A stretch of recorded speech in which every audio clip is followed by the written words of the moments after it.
I'm Jose Salazar, and this is my audience.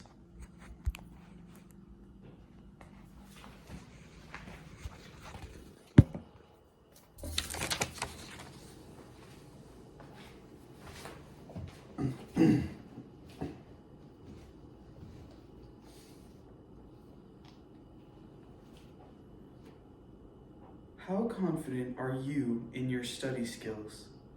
The chances are that the way you're studying isn't the best that it could be. Here's how I can help you study more effectively.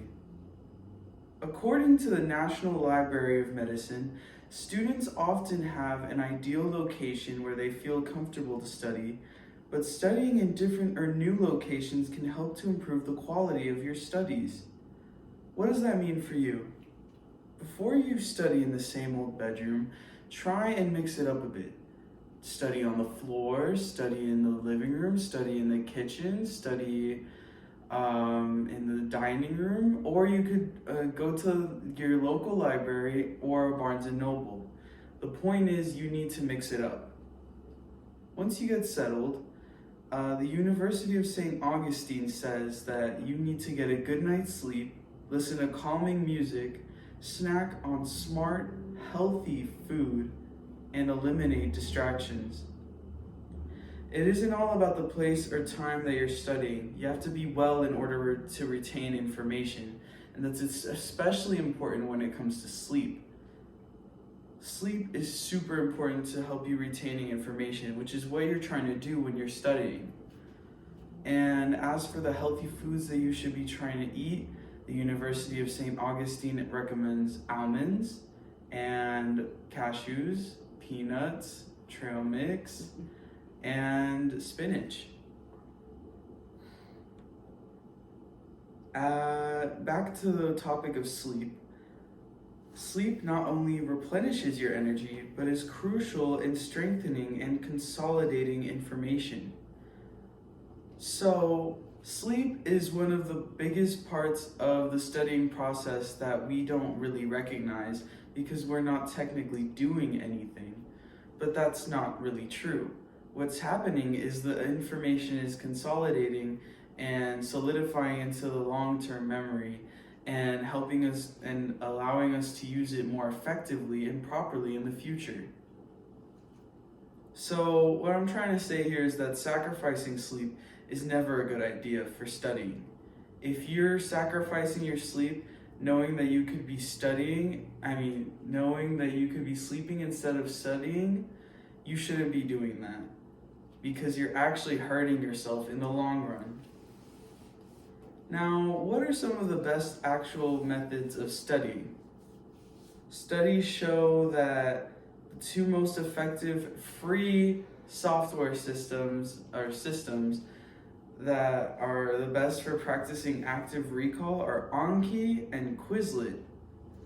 Most people are familiar with Quizlet's free format and all of the types of free services that it offers, but not many people are familiar with Anki.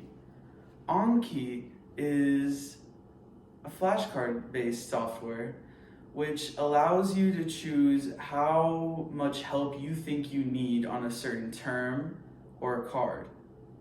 Now, what happens is when you select that you need more help, it will bring it to you more frequently. It will help you, it will make you review the term more frequently, and you'll have a shorter time to between each card. So basically,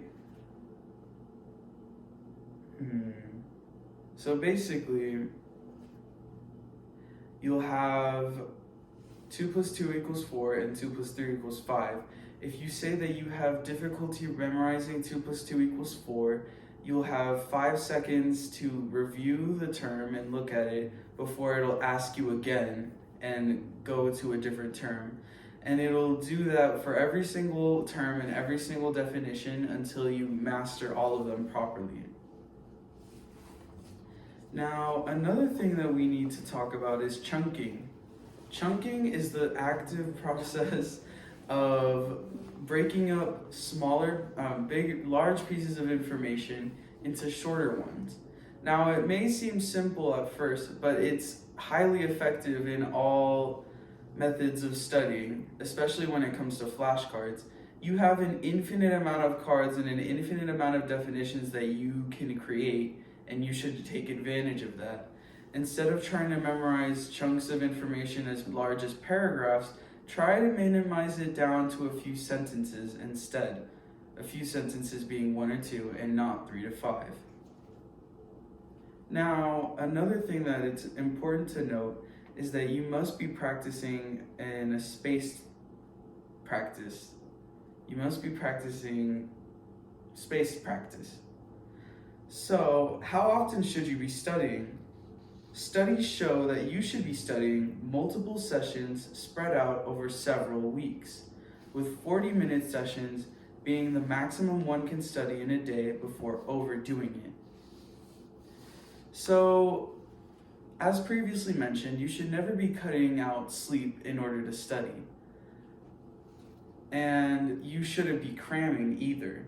You should be studying for a test several weeks before the test actually happens, in 40-minute intervals every single day until the day of the actual test. Now, if practiced properly,